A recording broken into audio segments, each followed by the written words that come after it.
Walk ఎందు గురువు వాక్తత్వమున గురువు చీకటిలో గురువు చిక్కియుండు నిఖిలమునకు గురువు యథార్థమయ్యుండు విశ్వదాభిరామ విడరవే వాక్ ఎందు గురువు. ఇక్కడ మనకి ఈ వేమన పద్యానికి అర్థం చేయాలంటే మనకి జ్ఞానంలో ఎంతో ముందుకెళ్తే కానీ అర్థం కాదు. ఇంకా మనకి త్రైత సిద్ధాంత భగవద్గీత అదేవిధంగా ద్వారా మనకి చాలా జ్ఞాన విషయాలు తెలిసినాయి కాబట్టి ఆ విధంగా మనం పరిశీలిస్తే చూద్దాం దీనికి అర్థం ఏం జరుగుతుందో.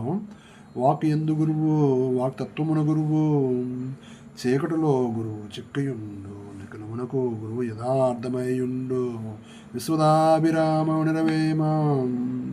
ఇంకో వేమన పద్యం చూస్తే దానికి దీనికి ఒక పజిల్లా పెడితే కొంత సమాచారం బయటపడుతుంది. కర్మములొక్కటే కర్మ వినోదినికిన్ తత్వగుణునికిన్ తెలియన్ ధర్మాధర్మములేర్పడ నిర్మలమతి తెలపవలయో నిజముగా వేమ.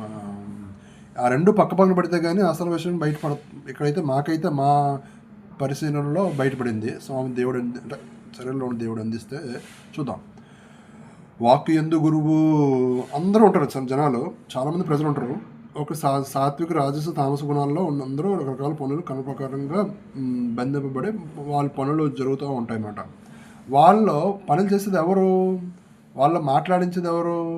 వాక్ ఎందు గురువు శరీరంలోని ఆత్మే ఆ శరీరాన్ని నడిపించి కర్మ ప్రకారం నడిపిస్తుందని అర్థమవుతుంది. అంటే కర్మయోగానికి సంబంధించిన అర్థమవుతుంది.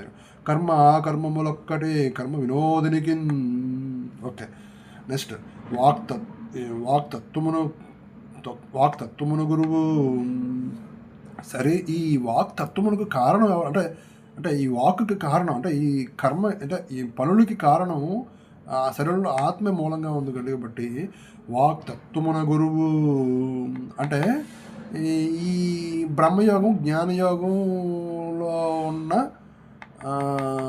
శక్తి అది కూడా తత్వమున గురువు ఆ శక్తిని తెలుస్తుంది. వీళ్ళకేమో మామూలు మాటలు మాట్లాడతారు కర్మ ప్రకారంగా, వీళ్ళకి జ్ఞానులకి శరీరంలో ఆత్మే పనులు చేస్తుంది.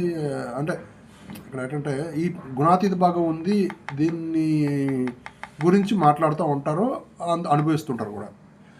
చీకటిలో గురువు చిక్కయుండు, ఇది చాలా సీక్రెట్. ఎందుకంటే సోమవారం కూడా ఎక్స్ప్లెనేషన్ చెప్పినారు. మనం ఇంకా ముందుకెళ్ళి చూస్తే చీకటిలో గురువు చిక్కయుండు.